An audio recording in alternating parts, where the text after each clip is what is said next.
आज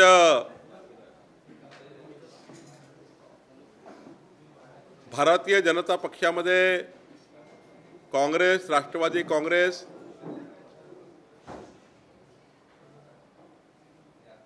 मधील महत्त्वाचे कार्यकर्ते नाशिक जिल्ह्यात बागलाण तालुक्यातले, मालेगाव तालुक्यातले आणि मनमाडमधले आणि खास करून सटाणा नगरपालिकेचे नगराध्यक्ष सुनील मोरे लोकनियुक्त नगराध्यक्ष आहे। आपल्या संपूर्ण नगरसेवकासहित आणि सोबतच काँग्रेस आणि राष्ट्रवादी काँग्रेसच्या नगरसेवकासहित आपल्या संपूर्ण त्यांची त्या ठिकाणी विकास आघाडी आहे, सटाणा विकास आघाडी,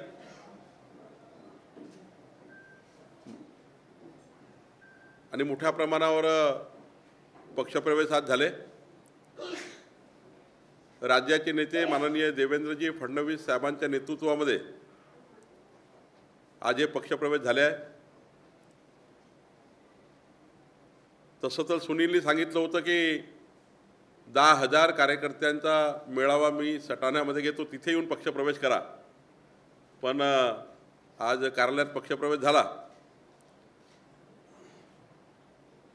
पुढच्या काळामध्ये सटाण्यामध्ये आणि बागलाण तालुक्यात 8-10,000 कार्यकर्त्यासहित पक्षप्रवेश पुन्हा होणार आहेत। अनेक ग्रामपंचायतचे सरपंच आज पक्षात आले आणि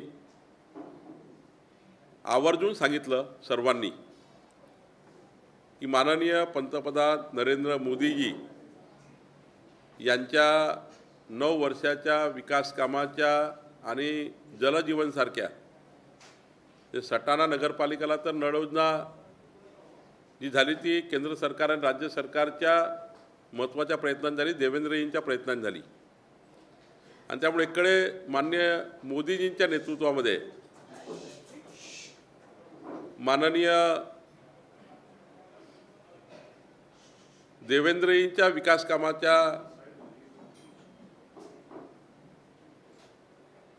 कामावर विश्वास ठेवून डबल इंजिन सरकारच्या माध्यमातून जो विकास या महाराष्ट्राचा सुरू आहे, या विकास कामावर विश्वास ठेवून सुनील मोरे आणि टीमने पक्षप्रवेश केला आहे। मी त्यांचं आज अभिनंदन करतो आणि लवकरच सटाणामध्ये एक मोठा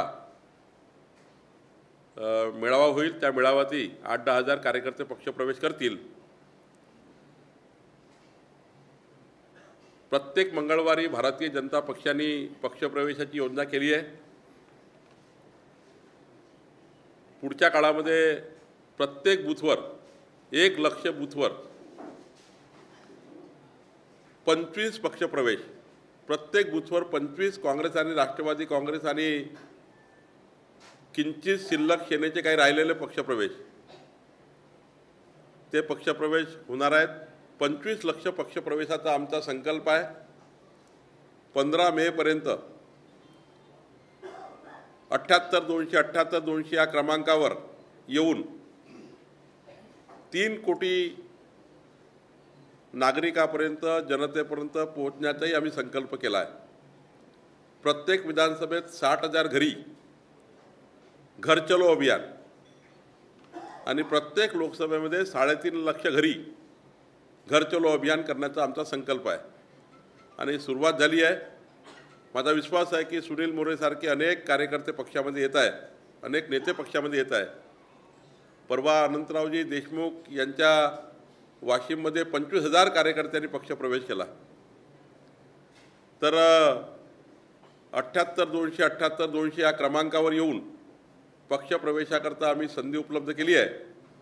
3 कोटी नागरिकांचा पर्यंत आमचा पोहोचण्याचा संकल्प आहे आणि येणाऱ्या पुढच्या काळामध्ये लोकसभेच्या संपूर्ण आणि विधानसभेमध्ये सुद्धा आम्ही या ठिकाणी चांगलं यश आम्हाला मिळेल। दोन्ही सरकारचे कामं आम्ही घेऊन जनतेमध्ये जातो आहे आणि जनतेचा विश्वास वाढत चालला आहे। जे 9 मार्चला बजेट आलं, त्या बजेटच्या नंतर खूप मोठ्या प्रमाणावर शेतकरी, शेतमजूर आणि समाजातील अनेक वर्ग हे सुद्धा भारतीय जनता पक्षामध्ये पक्षप्रवेश करत आहे आणि पुढच्या 15 मेपर्यंत आपल्याला 3 कोटी लोकांपर्यंत आम्ही गेलेलो दिसू.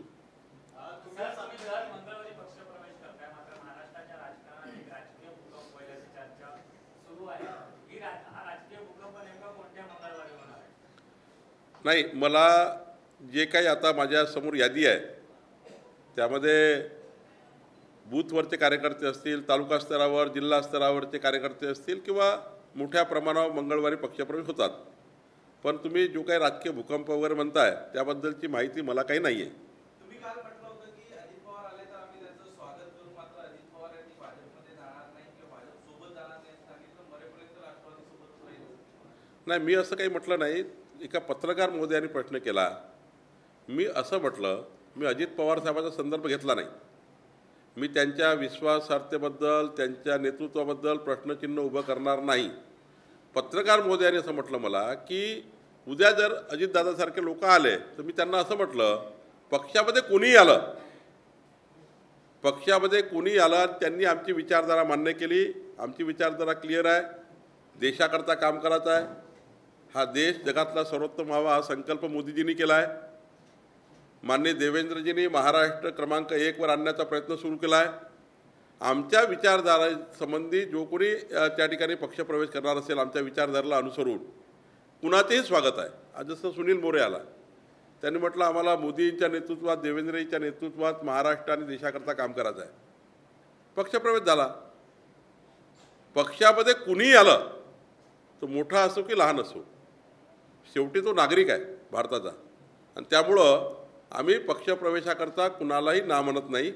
ज्यांनी पक्षप्रवेशासाठी म्हटलं त्या सर्वांना पक्षप्रवेश करतो. मिशन 45चं जे तुमचं टार्गेट आहे, या टार्गेट कंप्लीट करण्यासाठी अशा पद्धतीचे पक्षप्रवेश जे स्थानिक पातळीवरचे होत आहेत त्याच पद्धतीने मोठे आणखी काही बाकी आहेत का?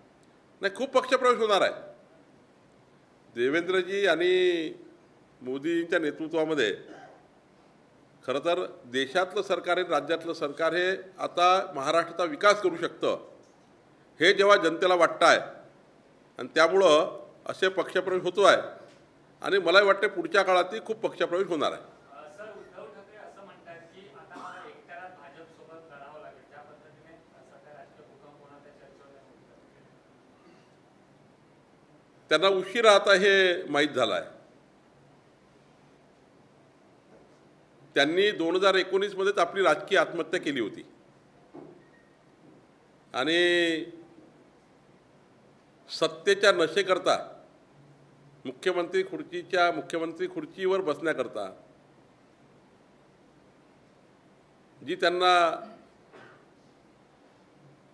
हव्यास झाला होता एक प्रकारचा, मी आणि माझा मुलगा आम्ही दोन्ही सरकारमध्ये मुख्यमंत्री आणि मंत्री बनू, हा जो सत्तेची लालच आली होती, त्या लालचेपोटी जो त्यांनी भारतीय जनता पार्टीसोबत बेईमानी केली, विश्वासघात केला.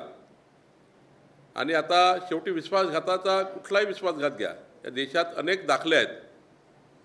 आपल्या देशात जर इतिहास बघितला, जेव्हा जेव्हा विश्वासघात झाला, परिवारात झाला तर कधी ना कधी परिवाराने बदला घेतला, समाजात झाला समाजाने बदला घेतला. आणि आपण इतिहास बघतो की जेव्हा जेव्हा विश्वासघात झाला त्या विश्वासघाताचा बदला हा नैसर्गिक पद्धतीने होत राहतो, बदला निघत राहतो. शेवटी जनताच बदला घेते, आम्हाला काही गरजच पडत नाही.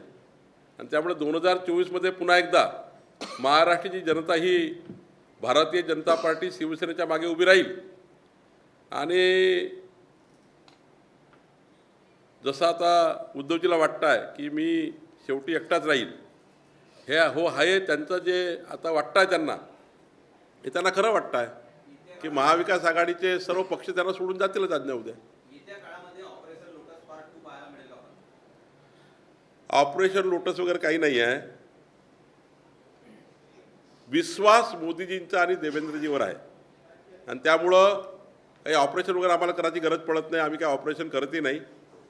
ज्यांना विश्वास वाटतो की या देशाचं कोण चांगलं करू शकतं, या देशाला पुढं कोण नेऊ शकतं, या महाराष्ट्राला क्रमांक 1 वर कोण आणू शकतं, अशा वेळी जेव्हा विश्वास तयार होतो तेव्हा पक्षप्रवेश होतात, पक्षामध्ये लोक येतात आणि त्यामुळं आम्हाला विषयाची गरज पडत नाही. सर, तुम्ही म्हणालात की विश्वासघाताचा बदला घेतला जातो. फडणवीस साहेब काही दिवसांपूर्वी म्हणाले की पहाटेचा शपथविधी शरद पवारांच्या इच्छेने झाला आणि नंतर त्यांनी भूमिका बदलली. म्हणजे शरद पवारांनी पण भाजपचा विश्वासघात केला असं म्हणायला जागा आहे. आणि जर केला असेल तर मग आता काय विश्वासघाताचा बदला होणार नाही. मी शरद पवार साहेबाबद्दल एकत्र बोलू शकत नाही. ते आमच्यासोबत लढले नाही, त्यांची वेगळी भूमिका होती, ते वेगळे लढले. पण आमच्यासोबत लढून, आमच्यासोबत त्या ठिकाणी काम करून, आमच्यासोबत आपले आमदार निवडून आणले. मोदीजींचा चेहरा वापरून लावून त्या ठिकाणी आमदारांना त्या ठिकाणी जिंकले. देवेंद्रजींचा चेहरा लावला. या राज्याचे मुख्यमंत्री देवेंद्रजी व्हावे ही जनतेची इच्छा होती. आणि मग जेव्हा उद्धवजींनी विश्वासघात केला आणि निसर्गाने बदला घेतला, मी काय म्हणतो नैसर्गिक परिस्थिती आहे, निसर्ग कुणाला सोडत नाही. आम्हाला बदला घ्यायची गरज नाही पडली कुणाला, निसर्गानेच बदला घेतला. आणि असे 1000 उदाहरणं देशामध्ये आपल्या इतिहासामध्ये आहे. शरद पवार साहेबांनी त्यांचा तो राजकीय त्यांची पक्ष वेगळा आहे, ते आपल्या सत्तेमध्ये येण्याकरता जे जे वाटेल ते करेलच. ते मी त्यांना नाही म्हणू शकत त्यांनी काही विश्वासघात आमच्यासोबत केला. इंडियन एक्सप्रेस या विश्वासार्ह आज वृत्तपत्रामध्ये 40 जण 53 पैकी 40 जण राष्ट्रवादीचे अजितदादांसोबत भाजपाला समर्थन देतील किंवा भाजपाला पाठिंबा देतील अशा प्रकारची बातमी छापलेली आहे. आपण आपली प्रतिक्रिया काय, तुम्हाला काही माहिती आहे का? त्यांनी कशाच्या भरोश्यावर बातमी छापली मला माहिती नाही. तुम्ही जे सांगता हा विषय मला माहिती नाही. अजितदादाबद्दल मी कालही सांगितलं, आजही सांगतो, त्यांच्या जी काही त्यांची विश्वासार्हता आहे किंवा त्यांचं जे काही राजकीय हे आहे त्याला मी काही तडा देणार नाही. मला माहिती नाही. त्यामुळं मी त्यांच्या पक्षप्रवेशाबद्दल किंवा त्यांच्या भूमिकेबद्दल, त्यांना कुठल्या पक्षात राहायचं आहे, कुठल्या पक्षात जायचं आहे, काहीही आज माझ्यापर्यंत हा विषय नाही. त्यामुळं मला वाटतं की ते अजितदादा सांगू शकतील, मी काही त्यावर सांगू शकणार नाही.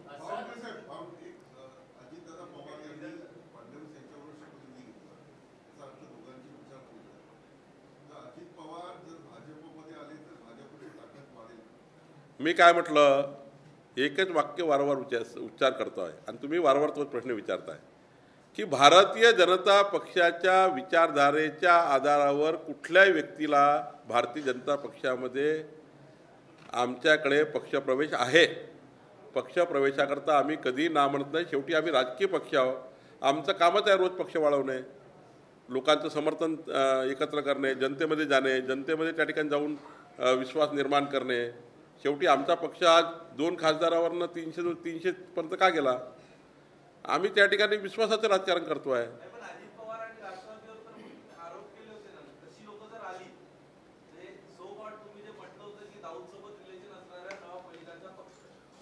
मी काय म्हटलं आहे, काल कुठल्या पक्षात होते, आता सुनील मोरे वेगळ्या पक्षात होते, ते भुजबळ साहेबाचे अत्यंत उजवा हात होते. अत्यंत उजवा हात म्हणून भुजबळ साहेबांचे सुनील मोरेंनी काम केलं कालपर्यंत. आज ते पक्षात आले आहे. त्यांनी काय म्हटलं, देव देश धर्म संस्कार संस्कृती करता आणि भारतीय जनता पार्टीची विचारधारा मला मान्य आहे आणि आम्ही मोदींच्या नेतृत्वामध्ये हा देश पुढे गेला पाहिजे याकरता भारतीय जनता पक्षात पक्षप्रवेश केला आहे. या आधारावर मोदीजींनी भारताला सर्वोत्तम देश निर्माण करण्याचा, आत्मनिर्भर भारत निर्माण करण्याचा जो संकल्प केला, त्या संकल्पाला साथ देण्याकरता जो हेतू आहे त्याला आम्ही नाही म्हणणार नाही.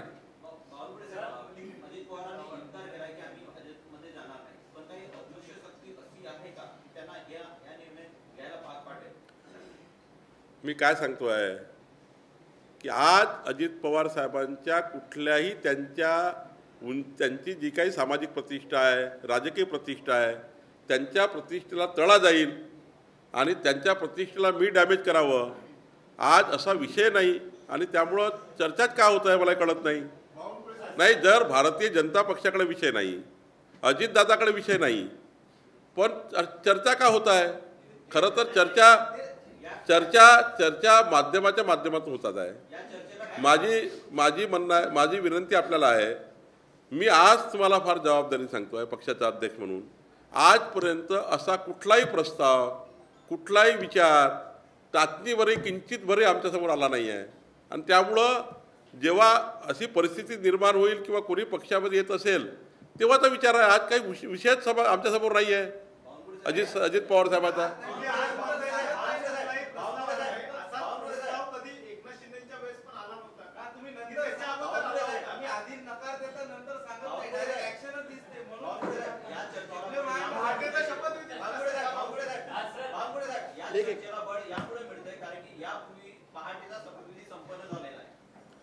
एखादी घटना जर एखादी घडली असेल त्या काळामध्ये, ती घटना कशामुळे घडली की आमच्याशी विश्वासघात झाला आणि सत्तेची चाबी आमच्या हाती जनतेने दिली.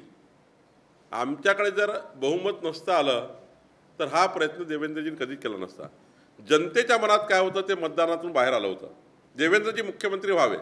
मग तुम्ही जर एखाद्याला त्या ठिकाणी देवेंद्रजी मुख्यमंत्री बनवूच नाही, ते राज्याचे मुख्यमंत्री होऊच नाही, या आधारावर त्यांच्याशी जे बेईमानी झाली त्या आधारावर तो व्यक्ती प्रयत्न करणारच. मग सरकार बसवण्याचा शेवटी जनतेने मान्यता दिली आहे आणि त्यामुळं देवेंद्रजीची काही चूक नाही आहे.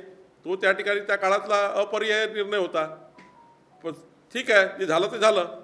पण त्याचा आधार घेऊन ते अजितदादांना वारंवार त्या ठिकाणी बॉक्समध्ये उभं करणे हे काही योग्य नाही.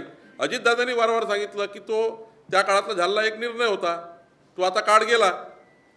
आणि देवेंद्रजींनी खूप वेळा खुलासे केले आहे. त्यामुळं मला वाटतं कुणाला वारंवार बॉक्समध्ये अजित पवार साहेबांना पकडून त्या ठिकाणी त्यांच्या विश्वासार्थाबद्दल प्रश्नचिन्ह वारंवार उभं करणं काही योग्य नाही.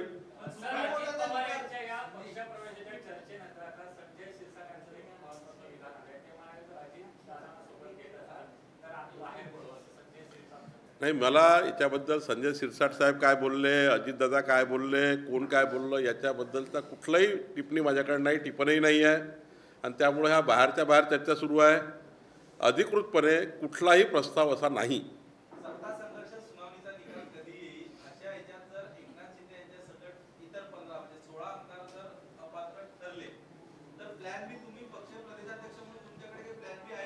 कुणाच्याही जीवनामध्ये जर तरला काहीच अर्थ नसतो. निकाल काय येईल मग काय होईल, जर तरला कशाला अर्थ, जर तर कशाला ठेवायचा. निकालाची बाब बघा ना, सुप्रीम कोर्टाच्या निकालावर जर तर आपण करायचं का? सुप्रीम कोर्टाच्या टेबलवर केस असताना मी त्याला जर तर म्हणणे काही योग्य नाही. भाजप हा पक्ष आहे तो पुढचा विचार करणारा पक्ष आहे, कारण की वारंवार म्हटलं जातं की 24 असेल 34 असेल तो विचार आमचा पुढचा करतो. 2047चा विचार केला आम्ही. मग त्याच पद्धतीने काही विचार केलाय का? नाही, गरज पडत नाही. तुम्हाला जेव्हा हे जनतेला कळतं आहे की भारत देशाचा, आपल्या देशातला जर जगातला सर्वोत्तम देश कोण करू शकतं, तर आमचे नेते मोदीच करू शकतात. म्हणून त्या ठिकाणी समर्थन मिळतं आहे आम्हाला. आता देवेंद्रजी एकनाथच्या सरकारने केलेल्या कामाचं समर्थन मिळतं आहे. मी रोज महाराष्ट्रात फिरतो आहे. पक्षप्रवेशाचे मोठ्या प्रमाणावर त्या ठिकाणी यादी आहे. प्रत्येक बूथवर पक्षप्रवेशाचं काम चालू आहे. त्यामुळं आम्हाला काही गरज पडत नाही. आमचा विकासाचं डेव्हलपमेंटचं विजन आहे. मोदीजी आणि राज्य सरकार आणि केंद्र सरकारच्या डेव्हलपमेंटच्या कामावर आम्ही पुढे जातो आहे.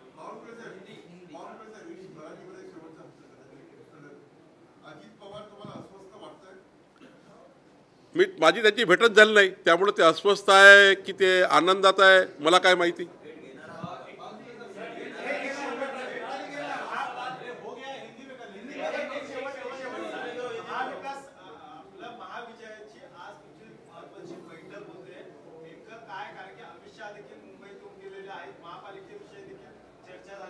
हे आमचं रेग्युलर काम आहे, याच्यामध्ये कुठलंही नवीन नाही आहे. महाविजय 2024मध्ये आमचं जे मिशन आहे, महाराष्ट्रामध्ये सर्वात जास्त लोकसभा आम्ही जिंकल्या पाहिजे, विधानसभा जिंकल्या पाहिजे. प्रत्येक पक्षाचं कामच आपला पक्ष वाढवणे. त्यामुळे त्यात काही नवीन नाही आहे. पक्ष संघटना वाढवणे, निवडणुका जिंकणे ही राजकीय पक्षाचं आमचं जबाबदारीच आहे. आणि त्यामुळं प्रत्येक जागा जिंकली पाहिजे, प्रत्येक जागेवर त्या ठिकाणी काम झालं पाहिजे, याकरता आमची तयारी आहे. आणि भाजप शिवसेना युतीच्या माध्यमातून आम्हाला चांगलं यश मिळेल असं वाटतं आहे.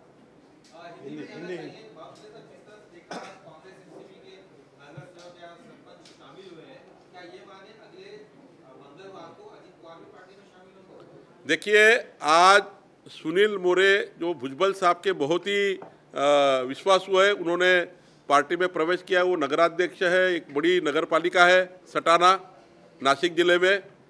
रह गई बहुत कार्यकर्ताओं ने पक्ष प्रवेश लिया, 10,000 के ऊपर कार्यकर्ता उनके समर्थक है। रह गई बात अभी अजीत दादा की। मैं अजीत दादा के जो उनका कल परसों 2-3 दिन से जो चल रहा है, मैं कभी भी उन्होंने ना पक्ष प्रवेश के लिए आज तक कभी कोई बात आई है, ना कहीं पक्ष प्रवेश का कोई सूचना है। मुझे ये सब बातें माध्यम से आई हुई बातें ऐसा लगता है। यहाँ पे जब मेरे पास पार्टी का अध्यक्ष करके कोई सूचना नहीं है या मेरे पास कोई चर्चा नहीं है, ना मुझे अजीत दादा कभी मिले, ना उनसे मैं कभी मिला हूँ पिछले 3 महीने में। तो नागपुर के अधिवेशन में मुलाकात हुई थी, उसके बाद हुई नहीं है। तो मुझे लगता है ये सब बातें जो चल रही है, ये सब इस बातों में आज कुछ मुझे ऐसा लगता नहीं है। सर, आपको लगता है कि बातें लीक की जाती है कोई स्पेसिफिक ऑब्जेक्ट को अचीव करने के लिए?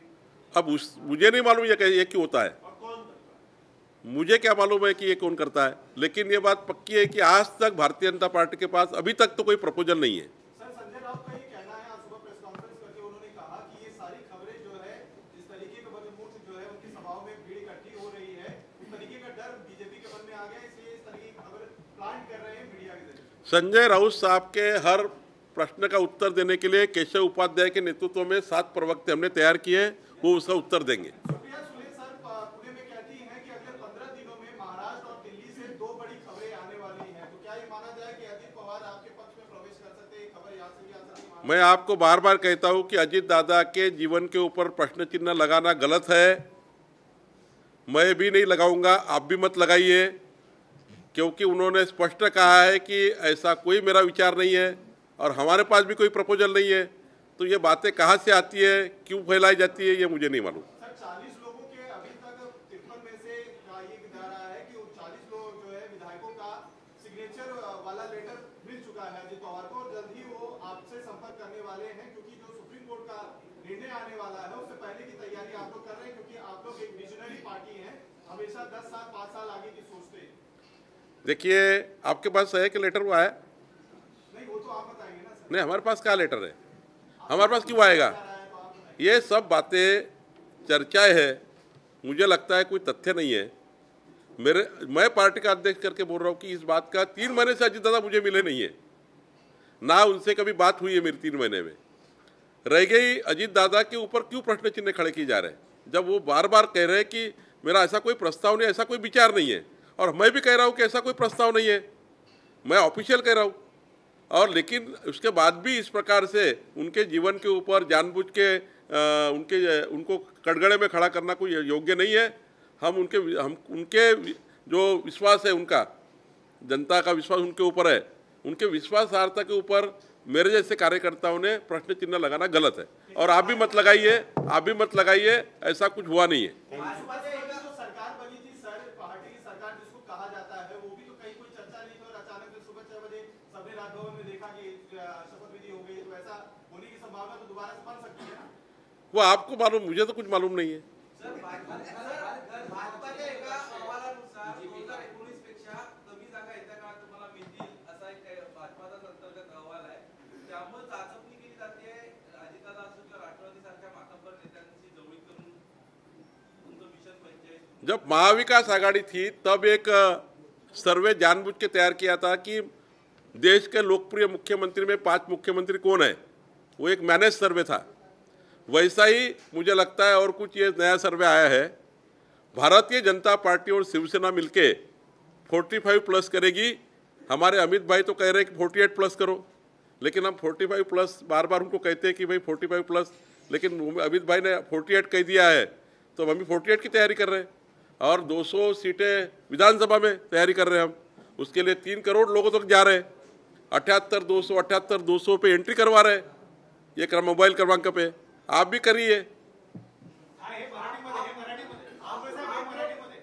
टैक्स और इस्तेमाल कर रहे हैं अपोजिशन को अपने पक्ष में लाने के लिए, लगातार आरोप आप लोगों को लग रहे हैं।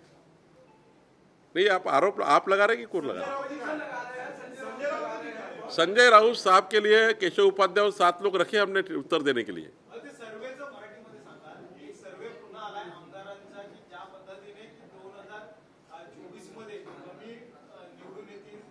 महाविकास आघाडीचं सरकार असताना उद्धवजी मुख्यमंत्री असताना एक सर्वे आला होता. महाराष्ट्राचे देशाचे लोकप्रिय मुख्यमंत्र्यांमध्ये 5मध्ये उद्धवजी आहेत. ते महाराष्ट्राच्या जनतेला दिसले नाही, पण सर्वेमध्ये आलं. पण महाराष्ट्राच्या जनतेला विचारलं तर कार्यक्रम 0 होता. तसंच आता एक पुन्हा सुरू केला आहे. मी दाव्याने सांगतो, सर्वे वगैरे काही नाही. मी दाव्याने सांगतो आहे की 45+ महाराष्ट्रामध्ये लोकसभा येतील, 200+ येतील विधानसभा. देवेंद्रजी एकनाथच्या समन्वयाने मोदीजींच्या नेतृत्वामध्ये महाराष्ट्र प्रचंड यश मिळवेल आणि त्याची तयारी सुरू झाली आहे आणि त्या तयारीला आम्ही लागलो आहे. 3 कोटी घरी आम्ही जातो आहे. घराघरात घर घर चलो अभियान आम्ही सुरू केलं आहे आणि मोदीजींचे केंद्र सरकार, एकनाथजी देवेंद्रचे राज्य सरकार यांचे कामं आम्ही घरोघरी घेऊन चाललो आहे. 3 कोटी लोकांपर्यंत आम्ही पोहोचतो आहे आणि 78-278-200 या क्रमांकावर एंट्री करतो आहे. तुम्हाला विनंती आहे पत्रकार महोदयांना की 2035चा नवभारताच्या निर्माणाचा जो संकल्प मोदीजींनी केला आहे त्या संकल्पाला तुम्ही साथ द्या. तुम्ही 78-278-200 वर तुम्ही या. वज्रमूट सभा 1 मई को मुंबई में तीनों पार्टियों ने रखी है और आज जिस तरीके से अपोजिशन कह रहा है कि अगले साल तक बीजेपी को हम महाराष्ट्र से उखाड़ फेंकेंगे. देखिए भाई, ये वज्रमूट सभा वगैरह है ना, 3 पार्टी मिलके कर रहे हैं और 3 पार्टी के मिलके कार्यकर्ता लाते हैं गाड़ी भर भर के. आप देखेंगे तो परसों संभाजीनगर में और नागपुर में जब उद्धव ठाकरे जी का भाषण चालू होता है तो लोग भाग जाते हैं. आप दोनों सभाएं देखिए, मैं नहीं बोल रहा, आप वीडियो रिकॉर्डिंग बुलाइए, पूरा जत्था निकल जाता है. तो आधी खुर्चियाँ खत्म हो जाती है उद्धव ठाकरे जी का भाषण जब चालू होता है. ये मैं नहीं कर रहा हूँ, आप फुटेज मंगवा लीजिए. और रह गई बात, जब भाषण चालू रहते तो नेताओं का कोई कंसंट्रेशन नहीं है.